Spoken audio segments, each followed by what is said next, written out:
Hello. I completed all of my quest objectives, but stuff still happened. So what's up? No kings again, and still and again. This past weekend saw worldwide protests for the No Kings protests, also known as the No Tyrants protest, if you're in a place that does do kings. If you're in one of those kingler locations. If you're feeling like this is deja vu, it's because this is not the first No Kings protest. And this one was bigger than the last one. The last No Kings protest saw about 5 million people take to the streets in the US. This one saw estimates say about 7 million. That doesn't include counts from worldwide protests of people going to the streets in other countries to be like, hey, the Trump administration fucking sucks. There wasn't really much violence to speak of. These were pretty tame marches. It was a lot of people who were just disgruntled voters going out and marching. It's about as basic as an American protest can get. That doesn't mean it's meritless or useless, it's just basic. I only mention that because Republicans are trying to paint it as a hate America rally and tried to say that the people who are going are like dark money funded Antifa warriors. Meanwhile, if you look at like any picture of the crowd, it's just a bunch of like old white people holding signs about like brunch and stuff. Like, yeah, they're libs, but like that's not violent Antifa warriors. Like me, I am a violent Antifa warrior. Hear my battle cry. It is also notable that the current sitting president of the United States, a person who is in charge of a country, posted a handful of AI videos in response to the protests, one of which is a video of him with a king's crown on his head, flying a fighter jet over protesters and then opening up a hatch to drop what appears to be a bunch of diarrhea all over the protesters. That is a choice, my guy. We're waiting for more details, but if these numbers hold, this would be the biggest one-day US protest since like 1970, and the third largest of all US history. Now, I know there's a lot of people who naysay demonstrations like this. They're saying that it's useless, it doesn't do anything. Where has this gotten us? I get your frustration, but to look at the mobilization of 7 million people and to say that that's meaningless is just absurd. Just because this is not a group of people who are now ready to start the revolution, it doesn't mean it's not valuable. People are radicalized at varying paces, and you can either help chip in with that, or you can complain about it. I would prefer that you help chip in, because liberals marching and waving signs because they are disgruntled with the current situation is better than complete apathy, which led to us having this administration. Is it gonna fix our situation? No. No one said it would, and no one said they were trying to do that. Nowhere ever was this protest supposed to fix everything. It's a demonstration, it's a show of solidarity, it's a pep rally. You gotta have those because you have to show people how many of us are feeling the same way right now. Anyway, stateside. There was a little bit of international there, that's why it counts. We are on day 20 of the US government being shut down. I had churros last night to celebrate. Not really celebrating, I just got churros because I like them. It's day 20 of the shutdown. Congress is in gridlock. Nothing seems to be moving. This is probably going to become the next longest shutdown of all time. It's currently in third place for longest shutdown of all time. First place being held by Trump's first term. Essentially, Democrats and Republicans in Congress are not voting for passing a bill to keep the government funded, which is leaving them in deadlock. It's dumb. I would say it's dumb. I think that's how I would describe it. We're getting closer and closer to the point where a government shutdown actually becomes dangerous for the government, which is to say, when people start getting hungry, it's real easy to ignore a government shutdown and all political discussion when you're not hungry. So as this continues to drag on, we will eventually see military and federal families missing paydays. We'll see a strain on food banks, and we'll see food assistance dwindle and eventually snuff out. To try to push out how long it is before people start to really get hungry, Trump has signed a thing to make it so that the DoD is going to move funds around to pay the military, but that's only going to last like a month, and they're probably still going to miss their first payday. So beyond that, we just don't know. It's just going to keep getting wackier. I do want to share how this has personally affected me. Please understand that this makes me feel very vulnerable, but I was recently going for a hike this past weekend, and at the nature center, the latrine was closed due to the government shutdown. And so I had to become one with nature. Speaking of shit, let's talk about text messages between a bunch of Republicans. Politico recently published a report that revealed a bunch of text messages from a Telegram channel between a bunch of young Republicans, people who are like capital Y, capital R, young Republicans. So this is where it gets messy, and this is where the narrative starts to get real fucked up. So let's be real clear. Young Republican here definitionally means 18 to 40. The term Young Republicans here is specifically referring to a national organization of young Republicans, and that's the name of it. They mean young as in first half of life, not teenagers. So what this was a big trove of text that had the exact awful shit you would expect. I'm not going to quote it. I'm not going to show it. It's just racism, sexism, death, murder, killing jokes, rape jokes, all of the things. Essentially the exact kind of humor that you would expect from a 15-year-old boy. And so when it says young Republicans have text messages that have rape jokes in them, it's like, yeah, duh. Only the yeah, duh was actually referring to a 35-year-old in one case, and someone who's currently in this US administration. And I mean it, like the text, like they said things like, I love Hitler, and the things you're not supposed to say, you know? The things that they always want to say, but can't. That's kind of something they would say in a hidden Telegram channel while turning around and yelling at anyone who would insinuate that they're racist. It's so fucking transparent. So this was enough that the actual organization, the National Young Republicans folks, they called on these people to step down because they were in like positions of leadership within the organization. It's almost like modern young conservatism preys on young boys and their feeling of being left behind by society for the very real sense of isolation that they're feeling and the lost and stolen future that truly has happened to them. It's almost like there's a bunch of people out here who feel hopeless and left behind, and the only ones they have to turn to are the worst among us. Among us. Exactly. Our system uplifts the most selfish, horrible people to the highest echelons, places that were only ever reserved for gods. And so in lieu of a responsible masculine figure, we have Donald Trump as our president, posting AI videos of him literally shitting on his citizens because that's what he thinks communication should be. Am I offended by that video? Not even remotely. Don't give a shit. Am I upset about the fact that the leader of a country that holds me at gunpoint to pay them taxes is doing that in response to the citizens? Yeah, I feel like that's not a good use of the leadership position, you know? Anyway, I don't remember what I was saying, but racists. So JD Vance decided to defend the racists essentially by saying, oh, well, you know, that's just how kids talk. 18 to 40. So he was trying to do the line of like, oh, it's young Republicans. It's just some teenagers. It's just locker room talk, whatever. That's just how kids are. And honestly, he's not wrong. That is how kids are. And he stopped short of saying, and that's a huge problem for our culture, and we must address it because the normalization of dehumanizing our fellow man is antithetical to the American project. He could have said that, but he didn't. He didn't say that.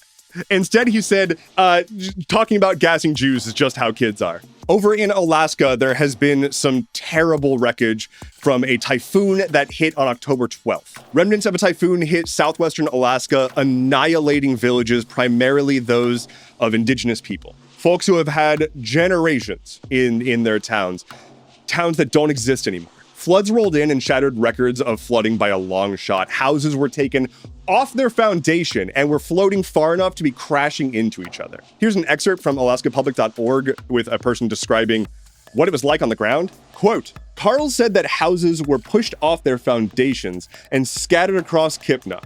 He was in a house with 14 family members during the storm, 6 of them children, when the 4-bedroom house started drifting around 2 a.m. At one point, he yelled to his family to brace when it looked like they were going to strike another house. He estimates his home traveled half a mile before it came to rest. End quote. There's been a flurry of rescue efforts and the National Guard has been deployed. The head of Alaska's National Guard said that this might be the biggest off-road network operation in 45 years for the National Guard. And unfortunately, officials are assessing the damage and predict that it's so severe, it might be more than a year and a half before people can return to their homes. Homes which mostly are gone now. But again, these are largely indigenous towns, and the folks living there have a deep connection to that land. It's their life, it's their livelihood. Even in the face of absolute destruction and disaster, while there were evacuation efforts going on, the people of this town were hesitant to leave. It's all they know, it's all they want. It's just to be home. And I cannot blame them for that. If you want to donate,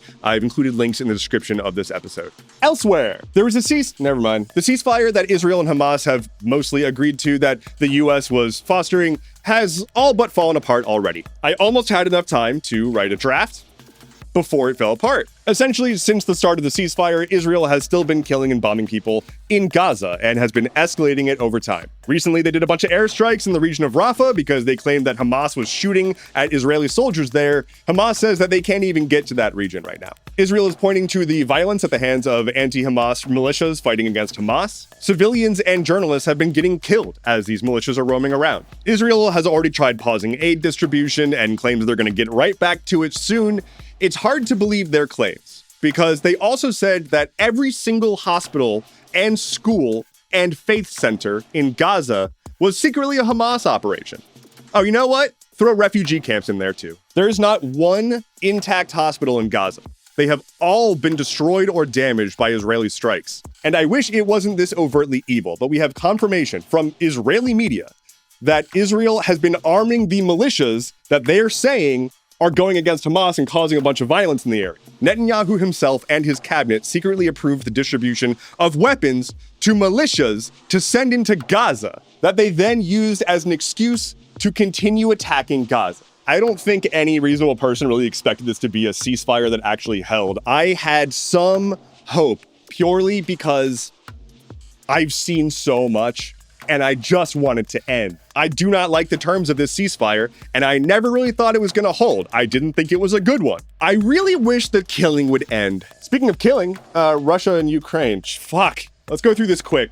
Russia and Ukraine, it's still going on. It's still ramping up. Russia has been amping up their drone strikes and missile strikes on cities in Ukraine. And in response, Ukraine has been striking deeper and deeper into Russia's mainland. There are reports that Ukraine has hit enough oil refineries in Russia to have reduced their oil refinery capacity by like 20%. Zelensky went to Trump to ask for Tomahawk missiles, which, if given them, that would severely change the balance of power. And Trump thought about it and then said no, and then also said, stop fighting and just use the current battle lines as the map, which is what Putin wants to do. What a surprise. But anyway, France is having a time of it. It's been like a year and a half of just absolute chaos in the French government. Last summer, the far right in France won a bunch of seats in parliament, more than people had expected. And in response to that, the current president of France, Macron, he was like, let's try that again. And he called a snap election. Essentially, that was just like, hey, let's do a do-over. And the far right got more seats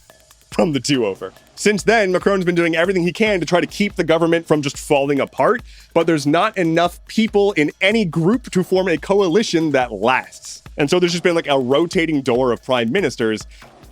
And recently, another one came and went. There's been protest after protest after protest, mass mobilizations, just shutting France down. This is what happens when you have strong labor force, by the way. These were like union-planned protests. Join a union. There were also just like civilian protests. Like there was really impressive other protests going on beyond just the organized union ones. But still, the people in France are protesting government cuts and an increase in the retirement age, shit like that. They're basically saying like, hey, why is our life getting materially worse under your leadership? Side note, here's a really good idea. Leadership of a country that improves things. I got 1 million of these. Anyway, yeah, it's just kind of a mess in France. There's just protest after protest after protest, prime minister after prime minister after prime minister. And the far-right coalition's leader was found guilty of embezzlement and isn't allowed to run for office for 5 years. So they're really having a time of it. That's all I can really say. Technology, bad technology. Let's talk about Sora. OpenAI recently launched an app called Sora, and you probably have already heard about it, but it is an AI TikTok app. Essentially, it is a endless scrolling feed of AI-generated videos, and all that you do is generate AI-generated videos and then put them into a feed. So it's a feed of literally just slop. And so in classic OpenAI fashion, they didn't know, or more likely didn't care, what was going to happen when this app hit the general public. And it did, and wouldn't you know it, copyright infringement, abuse. You can fucking generate video of other people. Some people with busted brains can opt in to being put into these videos. Sam Altman himself is one of these opt-ins, and people have already generated CCTV footage of him shoplifting. Like, it's so blatantly stupid! Now, OpenAI probably thinks they can get away with basically anything forever, and they might be right, but this move pissed off content lawyers from Hollywood to Japan. Hollywood's like, hey, why are you able to generate footage of our copyrighted material? In Japan, they're like, why the fuck can people generate, like, entire anime sequences from our material? Like, this is our cultural export. You're trying to claim that you have divine right to train some kind of exploitation machine with it? And so it didn't take long to get stuff like SpongeBob in a Nazi costume and shit like that. And OpenAI was like, oh, whoa, whoops. Their original plan to handle copyright was opt out. If you have a copyright on something and someone somewhere made a video, you can apply to opt out of having that content be usable. It's insane. This is where we are. And this is why I'm basically always saying, stop showing abject deference to tech bros. This is dumb. We don't need to live like this. Copyright law is a mess, and intellectual property, it's important in some ways and abused in many ways. But I'm always here if somebody wants to sue Sam Altman. Let's talk about depression. I have it. Scientists at McGill University have isolated brain cells that they believe are affected by people with depression. We've known for a long time that depression is physiological. Depression's not just you're sad a lot. Depression's your body doesn't have the right chemical balance to make it so that your brain doesn't want to just end. Trust me, I didn't want to have it like that.